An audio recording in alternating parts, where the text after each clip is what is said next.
उज्जैन के श्री माधव सेवा न्यास में शनिवार दोपहर अखिल भारतीय वनवासी कल्याण आश्रम के राष्ट्रीय अध्यक्ष रामचंद्र खराड़ी की मौजूदगी में प्रेस वार्ता आयोजित की। प्रेस वार्ता में 3 दिवसीय केंद्रीय कार्यकारी मंडल की बैठक के बारे में बताया।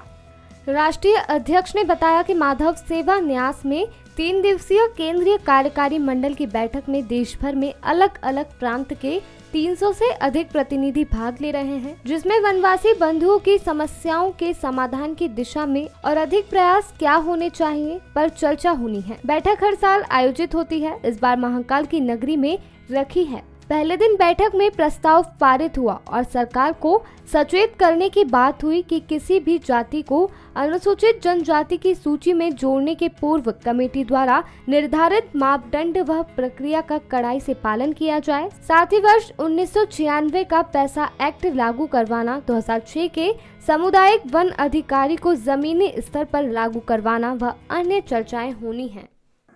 उज्जैन में अखिल भारतीय वनवासी कल्याण आश्रम का 3 दिवसीय बैठक का आयोजन किया गया है। इसमें केंद्रीय कार्यकारी मंडल की मीटिंग होती है और एक साधारण सभा वर्ष में एक बार होती है। हम अगले 3 वर्षों के लिए जनजाति समाज में धर्मांतरण को कैसे रोका जाए, जनजाति समाज की जो मूलभूत आवश्यकताएं हैं और कुछ कानून हैं, 1996 का पैसा एक्ट लागू करवाना, 2006 का सामुदायिक वनाधिकार को ज़मीनी स्तर पर लागू कराना, ताकि जनजाति समाज में अराष्ट्रीय तत्व समाज को भड़काकर सामाजिक समरसता बिगाड़ रहे उसका विरोध करना, और जनजाति महापुरुषों ने जो देश के लिए शहादत दी उन सभी महापुरुषों की जीवनी तैयार होकर भारत सरकार के सहयोग से उसका कल अपने यहाँ विमोचन है। हम दिल्ली में 17 तारीख को करके आए हैं और बहुत बड़ा ऐतिहासिक कदम है कि जनजाति समाज को अब ये राहत मिलेगी। हमारे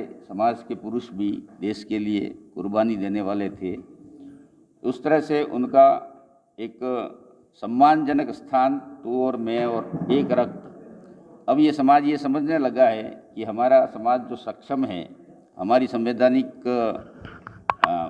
समृद्ध प्रणाली है, जिसमें हमारे देश के गरीब से गरीब व्यक्ति को, जनजाति की समाज की बेटी को भारत का सर्वोच्च संवैधानिक पद दिया गया है। हम सभी इस समाज को अपना अतीत का गौरव बताना चाहते हैं और इस देश पे हम गर्व करते हैं, इस देश के संविधान पे हम गर्व करते हैं। और समस्त समाज ने मिलकर के कल्याण आश्रम, आप जानते हो, केवल हमारे समाज के जो शिक्षित, समृद्ध, उद्योगपति या समाज सेवक हैं, उनकी मदद से काम करता है। शासन से हम बहुत कम मदद लेते हैं, नहीं के बराबर। तो हमारा एक नैतिक कर्तव्य है कि उस समाज को, अन्य समाजों के बीच में जो गैप है उसको पूरा करने में हर संभव प्रयास करेंगे। ये एहसास समाज को देना चाहते हैं और जिन समाज ने हमको सहयोग दिया उनके प्रति भी हम कृतज्ञता व्यक्त करना चाहते हैं। आपका पूरा दिल्ली में आप कुछ करेंगे, किसके करेंगे, क्या करेंगे, वो कब करेंगे? दिल्ली में हम नहीं, जनजाति सुरक्षा मंच जिसके साथ हम भी हैं, उसका सभी राज्य मुख्यालयों पर हमारा प्रदर्शन हो जाएगा। उसके बाद अगर कानून नहीं बनता है तो हम संसद का घेराव भी करेंगे। लेने की नहीं है, कानून बनेगा, वो भूत लक्षित नहीं होगा। कानून तो बनता है, उस दिन से लागू होगा। तो आने वाले समय में उनकी जनसंख्या के अनुपात में उनको अलग किया जाए, ताकि हमारा समाज आगे से धर्मांतरण भी नहीं हो और देश विरोधी गतिविधियों में नहीं जाए। हमारा मुख्य लक्ष्य ये है, इस देश के नागरिक हैं, उनकी परंपरागत पूजा पद्धति है, वो सनातन धर्म से मिलती है। कहीं उसमें कोई भी भारत का जो सेंसस कमिश्नर, यहाँ तक कि जो ईसाई थे, अंग्रेज थे, उन्होंने भी कहा कि हिंदू समाज से किसी भी तरह से इनको भिन्न नहीं किया जा सकता, इसलिए इनका कोई अलग कॉलम नहीं बनता। अगर संविधान जिस समय बना, यदि जनजाति समाज सनातन धर्म और संस्कृति संबंधित नहीं होता तो उसी दिन वो अल्पसंख्यक के कॉलम में होता। सारे देश के विद्वानों ने, संविधान निर्मात्री सभा ने भी इस पर बहुत गहन अध्ययन किया है। अध्ययन करने के बाद में ये समाज सनातन धर्म का अभिन्न अंग है, इसे किसी भी तरह से अलग या अल्पसंख्यक नहीं बनाया जा सकता है। और इनको हमारे सनातन धर्म के समाज के जो विकसित लोग हैं उनके बराबर लाना है। ये हमारे संविधान का प्रावधान दिया गया है।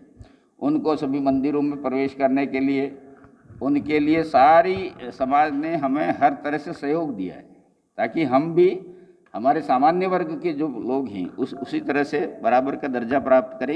इनके बराबर लाने के लिए, हमको ईसाई या मुसलमान बनाने के बराबर लाने के लिए अधिकार नहीं दिया है। आपका पूरा नाम और डेजिग्नेशन? मैं रामचंद्र खराड़ी, अखिल भारतीय वनवासी कल्याण आश्रम का राष्ट्रीय अध्यक्ष। राष्ट्रीय अध्यक्ष ने कहा, जनजातीय सुरक्षा मंच कूच करेगा, जिसके साथ हम सब भी शामिल हैं। पूरे राज्यों में इसको लेकर चर्चा है। अक्टूबर नवंबर में संभवतः हम कूच करेंगे, अभी तय नहीं है। उज्जैन से मृदुभाषी प्रदेश के लिए अमृत बैनवाल की रिपोर्ट। वीडियो को लाइक करें, शेयर करें। मृदुभाषी प्रदेश से जुड़ने के लिए चैनल को सब्सक्राइब करें। खबरों के नोटिफिकेशन के लिए बेल आइकन दबाना ना भूलें।